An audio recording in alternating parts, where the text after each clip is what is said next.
আসসালামু আলাইকুম ভিউয়ার্স, সবাই কেমন আছেন? আশা করি ভালো আছেন। তো আজকে আমি আপনাদেরকে দেখাবো চিকেন পিৎজা রেসিপি। এটা আমি চুলায় তো বেক করেছি, কোনো ওভেন ইউজ করিনি। তো চলুন প্রসেসটা দেখে নেওয়া যাক। প্রথমে আমি এখানে হাফ কাপ গরম পানি নিয়ে নিচ্ছি, কুসুম গরম পানি। এর মধ্যে দিয়ে দিচ্ছি চিনি। আমি চিনি দিয়ে দিচ্ছি 1 টেবিল চামচ। এবার চিনিটাকে ভালোভাবে পানির সাথে একটু মিশিয়ে নিচ্ছি।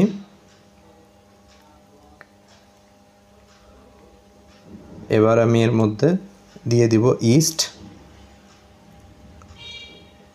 আমি 1 চা চামচের একটু কম ইউজ করেছি। এবার একটু ইস্টটাকে ভালোভাবে চামচের সাহায্যে মিশিয়ে এটাকে ঢাকনা দিয়ে ঢেকে একটু রেস্টে রেখে দেবো 15-20 মিনিট, ইস্টটা অ্যাক্টিভ হওয়া পর্যন্ত। ফিরে আসছি 15-20 মিনিট পরে। এই তো দেখুন ভিউয়ার্স, আমাদের ইস্টটা অ্যাক্টিভ হয়ে গিয়েছে। এখন আমরা এর মধ্যে দিয়ে দিচ্ছি ময়দা। আমি 1 কাপ ময়দা ইউজ করেছি। দিয়ে দিচ্ছি স্বাদ মতো লবণ, 1 টেবিল চামচ গুঁড়ো দুধ, 1 টেবিল চামচ তেল, সাদা তেল বা সয়াবিন তেল।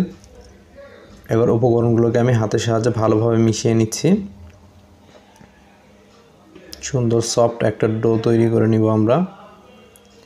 দেখুন আমাদের ডোটা এরকম একটু স্টিকি টাইপের হবে, কোনো টেনশন করবেন না, এই ডোটা এরকমই হবে। সামান্য কিছুটা তেল ছিটিয়ে নিচ্ছি উপর দিয়ে এই ডোটাকে আমরা রেস্টে রেখে দিব। মিনিমাম 1 থেকে 1.5 ঘন্টা এটাকে রেস্টে রাখতে হবে। আপনারা একটু উষ্ণ জায়গায় রাখবেন। এখানে আমি মুরগির বুকের মাংস নিয়েছি হাফ কাপ।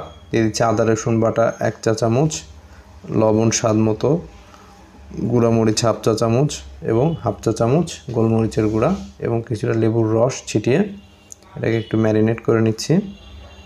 এবার এটাকে আমরা একটা কড়াইয়ে 3 থেকে 4 মিনিট একটু ফ্রাই করে নিব।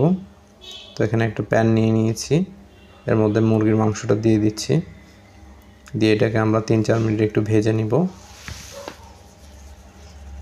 যেহেতু এটা চিকেন পিৎজা, তো অবশ্যই মুরগির মাংসটা দিতেই হবে। এটা মোটামুটি আপনাদের 4-5 মিনিট লাগতে পারে। একটু মাঝারি আঁচে এটা ভেজে নেবেন এভাবে। এ পর্যায়ে আমি যে পেঁয়াজগুলো ইউজ করব সেগুলো একটু হালকা ভেজে নিচ্ছি, কারণ আমি যেহেতু চুলায় বেক করব। আর এখানে নিয়েছি ক্যাপসিকাম কিছু, এগুলোকে আমরা একটু সটে করে নিচ্ছি, কারণ চুলায় বেক করলে উপরের দিকে তাপমাত্রাটা কিছুটা কম পায়। সেক্ষেত্রে দেখা যায় যে পিৎজার টপিংটা ভালোভাবে কুক হয় না, সেক্ষেত্রে পিৎজার স্বাদটা প্রপারলি আসে না। এজন্য আমি সামান্য একটু ভেজে নিয়েছি। দেখুন আমাদের ডোটা কত সুন্দরভাবে ফুলে উঠেছে। তো আমরা ডোটাকে একটু ভালোভাবে মথে নিচ্ছি। আমি ডোটা 4-5 ঘন্টা আগে রেডি করে রেখেছিলাম। এখন একটু ডোটাকে ভালোভাবে মথে নিতে হবে।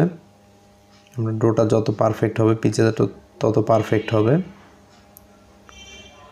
আপনারা এখানে বেলুন ইউজ করেও ডোটাকে রুটির মতো বেলে নিতে পারেন। আমি হাতের সাহায্যে স্প্রেড করে নিচ্ছি, চারিদিকে ছড়িয়ে নিচ্ছি। তাই পর্যায়ে আমরা একটা প্লেট নিয়ে নিয়েছি, এখানে কিছুটা তেল ব্রাশ করে নিচ্ছি। এই প্লেটটাতে আমরা পিৎজাটা সেট করব বা কুক করব। তো এখন আমরা 2 হাতের সাহায্যে ভালোভাবে ডোটাকে চারদিকে ছড়িয়ে দিচ্ছি। দেখুন ভিউয়ার্স, আমাদের ডোটা ছড়িয়ে দেওয়া হয়ে গিয়েছে। এই পর্যায়ে আমরা একটা কাঁটা চামচের সাহায্যে ডোটাকে ছিদ্র করে দিব কিছু জায়গায়, যেন এটা বেক হওয়ার সময় ফুলে না ওঠে। যেহেতু এখানে ইস্ট ইউজ করেছি আমরা, যথেষ্ট পরিমাণ ফুলে উঠবে।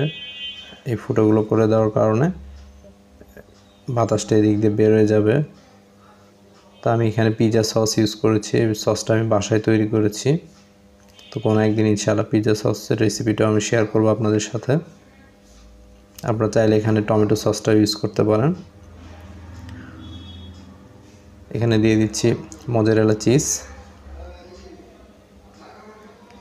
এরপর দিয়ে দিচ্ছি ভেজে রাখা সেই পেঁয়াজ এবং ক্যাপসিকাম। ফ্রেন্ডস, এখানে কিছুটা লবণ ইউজ করবেন আপনারা পেঁয়াজ এবং ক্যাপসিকাম ভাজার সময়, তাহলে টেস্টটা ভালো আসে।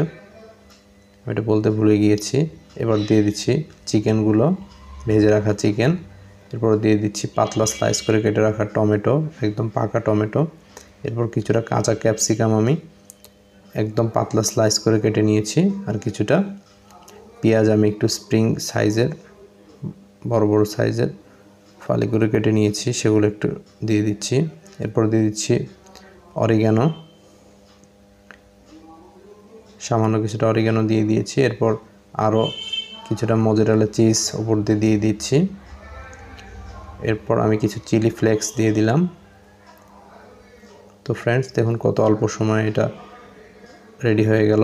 এখন আমি চুলায় একটা কড়াই বসে তাতে কিছুটা বালি নিয়েছি। এরপর একটা স্ট্যান্ড দিয়ে আমি পিজাটাকে সেট করে দিয়েছি।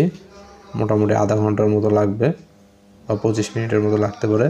চুলার একদম লো হিটে এটাকে বেক করবেন। দেখুন আমাদের পিজাটা পারফেক্টলি হয়ে গিয়েছে, উপরের চিজগুলো মেল্ট হয়ে গিয়েছে, গলে গিয়েছে।